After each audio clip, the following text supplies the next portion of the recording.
अस्सलाम वालेकुम, क्या हाल है दोस्तों। मैं हूँ शहरियार और ये है मेरा चैनल पर्शियन कैट गुजरांवाला। ये मैंने इसकी कल परसों वीडियो लगाई थी जो बहुत ही ज़्यादा अग्रेसिव हो रही थी, जो हाथ भी नहीं लगाने दे रही थी। तो ये मेरे पास क्रॉस के लिए आई थी।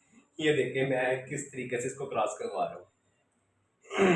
बिल्ली को वहाँ बांधा हुआ है, बिल्ली को यहाँ बांधा हुआ है और डंडा इसके ऊपर रखा हुआ है। इस तरीके से क्रॉस करवा रहा हूँ क्योंकि अग्रेसिव बिल्लियों को हैंडल करने के एक अलग अलग तरीके हैं। इसको इस तरीके से मैं क्रॉस करवा रहा हूँ।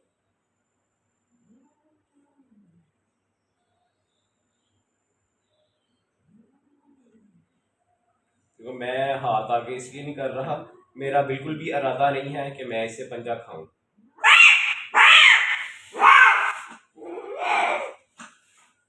ये देखें, ये हो गई है बिल्ली क्रॉस। और पहले भी क्रॉस हुई थी, पहले भी इसी तरह क्रॉस करवाई थी मगर वीडियो नहीं बन सकी थी। तो सोचा आप लोगों के साथ शेयर करूं कि अग्रेसिव कैट को मैं अलग अलग तरीक़ों से कैसे मैं हैंडल कर रहा होता हूं। तो सोचा आप लोगों के साथ शेयर करूं। ये देख लें, बिल्ली रोलिंग कर रही है, अब क्रॉस हो चुकी हुई है। तो दूसरी दफ़ा हुई है ये क्रॉस, तो और दो दफ़ा करवाऊंगा क्रॉस। तो ये लाहौर से आई हुई है ये कैट क्रॉस के लिए, तो वहाँ पर फिर मैंने ये आज भिजवा देनी है वापस। अपना बहुत सा ख्याल रखें, दुआ में याद रखें। अल्लाह हाफिज़।